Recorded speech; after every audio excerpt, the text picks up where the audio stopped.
মোদী যে শেখ হাসিনাকে আশ্রয় দিয়েছেন তার সখা আদানি আম্বানির কথা ভেবেই, কিন্তু তাকে পুনর্বহাল করা তার সাধ্যের বাইরে। কাজেই আরএসএস বিজেপির তীব্র হিন্দু জঙ্গি জাতীয়তাবাদের এক কাউন্টার ন্যারেটিভ গড়ে উঠেছে বাংলাদেশে।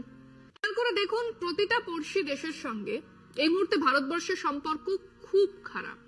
যদি কোনো ছাত্র বলে আমার সঙ্গে সবাই খারাপ ব্যবহার করে, আমাকে সবাই হিংসে করে, তাই আমার সঙ্গে কথা বলতে চায় না, তাহলে বুঝবেন আসলে ছেলেটির একটা বড় সমস্যা আছে। হ্যাঁ, আমাদের বিদেশ নীতিতেও সেরকম একটা সমস্যা আছে। আসলে রাষ্ট্রনীতি আর পররাষ্ট্রনীতি সে আপনি যাই বলুন না কেন, সবটাই আপাতত মোদী সখাদের উপর নির্ভরশীল। স্বার্থ দেশের নয়, স্বার্থ পড়শিদেরও নয়, একমাত্র বিবেচ্য হলো আদানি আম্বানিদের স্বার্থ। ভুটান একটা দেশ যাকে দেশের 60% মানুষ ভারতবর্ষের অংশই মনে করত। সেই ভুটান ছিল চীন আর ভারতের মধ্যে একটা বাফার এরিয়া। সেই ভুটান এখন ভারত বিরোধী, আর নেপাল জুড়ে ভারত বিরোধিতা চোখে পড়ার মতন। ওদেশের রাজনৈতিক দলগুলোর বেশিরভাগই মনে করে ভারত অযথাই তাদের দেশের অভ্যন্তরীণ বিষয় নাক গলাচ্ছে এবং গলানোর চেষ্টা করছে। মালদ্বীপ তো এখন প্রায় শত্রু রাষ্ট্র, সেখানেও তীব্র ভারত বিরোধিতাকে সম্বল করে যেতে এসেছেন বর্তমান শাসক এবং নেতা মোহাম্মদ মুইজ্জু। রইল বাকি বাংলাদেশ। চোখের সামনেই রয়েছে সেই সম্পর্কের কঙ্কাল সার চেহারা।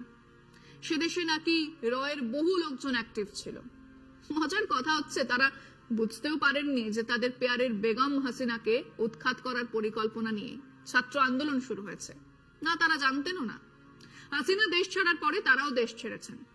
আমাদের দেশে যার নামে ওয়ারেন্ট জারি আছে, সেই জৈশে মোহাম্মদের মাথা মাসুদ আজহারকে কেন পাকিস্তান আশ্রয় দিয়েছে, এই কথা বলার সময় আমাদের মাথায় এখন তো থাকবে শেখ হাসিনার কথা। তিনিও বাংলাদেশের আইন অনুযায়ী অপরাধী, তাকে এদেশে আশ্রয় দেওয়া হয়েছে, আর তা নিয়ে কোনো ব্যাখ্যাই নেই। তিনি এদেশে বসেই তার দলের সভায় ভার্চুয়াল বৈঠকে হাজিরা দিচ্ছেন। কাজেই ঢাকা দিল্লি সম্পর্ক খুব তাড়াতাড়ি ভালো হবার তো কোনো কারণ দেখছি না। ওদিকে আদানি সে প্রিমিয়াম দরে বিদ্যুৎ বিক্রি করার চুক্তি করেছিল শেখ হাসিনার সময়, যা মানতে বাধ্য নয় এখনকার সরকার। এদিকে আদানির পেছনে আছেন মোদিজি। কাজেই বাণিজ্যিক দিক থেকেও আদানির বিদ্যুৎ আর আম্বানির গ্যাস বাংলাদেশের মানুষ আর সরকার মেনে নেবে না, সেখানেও সমস্যা।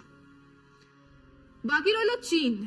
তারা তো আমাদের দেশের ইলেকট্রনিক্স আর খেলনা বাজারে সিংহভাগ দখল নিয়েছে। আমাদের উত্তর সীমানা বরাবর বিরাট রাস্তা তৈরি করছে। তারা জানে এ সরকারের ওই ঘর মে ঘুসকার মারেঙ্গে বা 56 ইঞ্চ কা সিনা ইত্যাদি বাওয়াল এবং কেবল ওই পাকিস্তানের জন্যই রাখা আছে।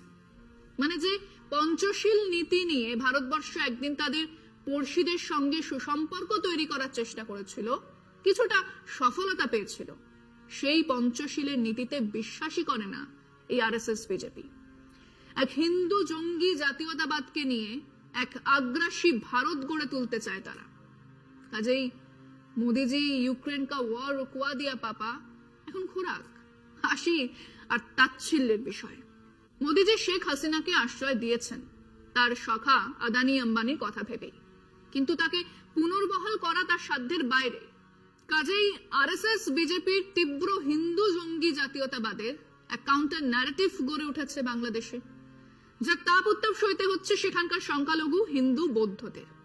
এদেশে মোদী শাহ আরএসএস বিজেপির এই হিন্দুত্বকে মোকাবেলা না করে আমাদের দেশের সংখ্যালঘু মানুষজনের সুরক্ষা, নাগরিক অধিকার, সম অধিকারের গ্যারান্টি না থাকলে পড়শি দেশের সংখ্যালঘুদের স্বার্থ রক্ষার কথা বলা যাবে না।